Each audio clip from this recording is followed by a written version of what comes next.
Hello everybody, Lake Stage Community Advocate and Educator here. Back again, part 3, school referendum in Hobart. Just want to give you some knowledge and educate you, but right now you're in study hall.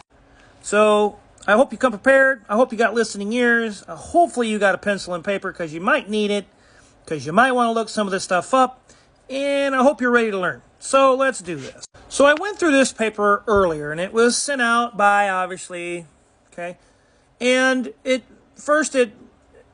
plays on children, and then it plays on like emotion, and then it plays on the administrators struggle with decisions that must be made. But one thing that you'll never see them school administrators do is you'll never see them cut off the fat from their account, because I'll guarantee you some of them got private credit cards that they got probably $6,000, $11,000. Trust me, they have them. I'm not speaking crazy stuff. They have it. It's out there.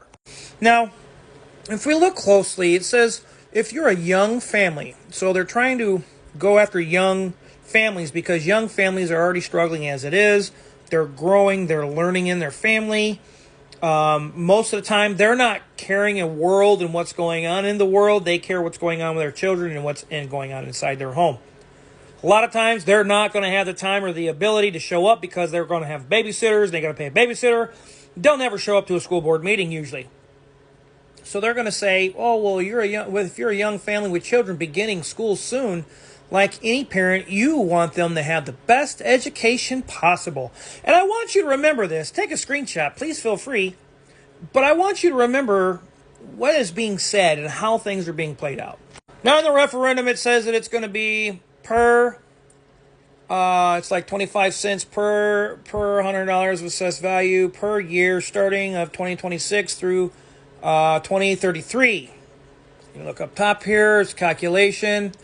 It will extend in accordance if it does not be able to, the educational duty, unless it extends. So they're saying basically is the school will not be able to carry on educational duties unless it extends the referendum from 2017 between now or 2026 through 2033. But the purpose it will be for funding, maintaining educational operational programs, including student safety, transportation, and other educational operational needs. Now, a lot of that you could figure out in the school board meetings that I mentioned before. They only go to, I can only find them on their school website up until October 20th of 2005, nothing any fresher. So that being said, that's where you find out like who approved what, when it got approved, and how many approved it. And it just slides and sneaks through. And usually those are the meetings that they're not really saying, hey, come and join us. Come. We invite you to come. It's usually the meetings that they're being quiet about. Those are the ones you need to show up to, because those are probably the ones that have some very important paperwork, and it probably has to deal with a whole lot of extra finances that they don't want you to know about. But if it extends, you see how much right there. For homesteads, residences, 26.84%. And extended, it will increase the average property tax paid to the school. It's going to increase your property taxes. Don't let it fool you. Mine went up, so did everybody else's here. Per year on a business property within a school corporation by 24%. So residents are paying more than a business? That is insane. That's how you know that your school district and the finances have been done for so very long.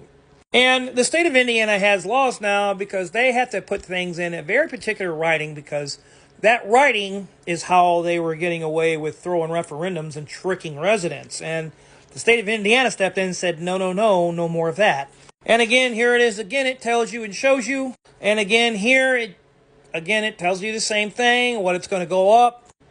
Now, I mentioned about they want to do things for school, they want to do things for the kids, and they want to make sure it's going to last long. But I want you to pause, or I want you to scroll in on this debt.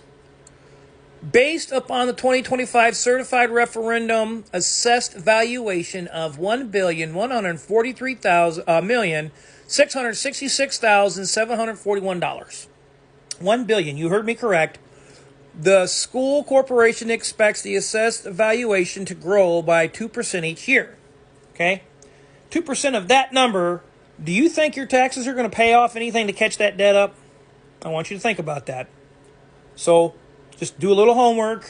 I want you to think about that number. That's a very large number of debt. Now, this is where I actually started finding in the State Board of Accounts, which are factual, where you start finding the expenditures of federal awards, meaning we lost money and we don't know how to make it up because now the state cut us off and we can't get it back. Well, that's what happens when things are done bad for so long and you didn't fix it. But this is what some of the reports said. Now, you're more than welcome. It says material weakness, repeat finding, meaning this happened repetitively. This is a repeat finding from the immediately prior audit report. So it happened before, and that is the report number on the State Board of Account audit reports. You can go on there, put it in the school, or put it in schools, put it in Lake County, put it in Hobart, and you will pop up all these documents. There was a deficiency in internal control systems of the school corporation related to financial transactions and reporting of payroll disbursements. Here again, there is a lack of properly implemented internal controls, which was a systematic issue throughout the audit period. So that means there was somebody who just wasn't doing her job. Again, integral part of the control activity component of segregation of duties. That means when there is something that was supposed to be put for, let's say this, and let's say there was supposed to be over here money for that. They didn't. They just kind of started blending them in. Implemented to mitigate the risk, meaning they were to put things into play to stop it, and it never was. Management of the school corporation had established a proper system. However, it never stopped because what the effect was is the failure to properly implement it of internal controls enabled material statements and irregularities to remain undetected. That means there was something going on with finances, and because of that, you couldn't find out where that money went. But here's some of the question costs of federal awards that they kind of probably were looking at and was losing. And I know that they were losing it because, first off, there was no documentation of worksheets being prepared or reviewed. There's a system problem of system internal controls were not properly designed. There were no internal controls placed over direct certification process. The school corporation did not have document internal controls in place. The lack of internal controls was systematic throughout the audit period. Just showing you this is a repetitive problem. And this isn't just one report. You could go through all the State Board of Account audit reports online.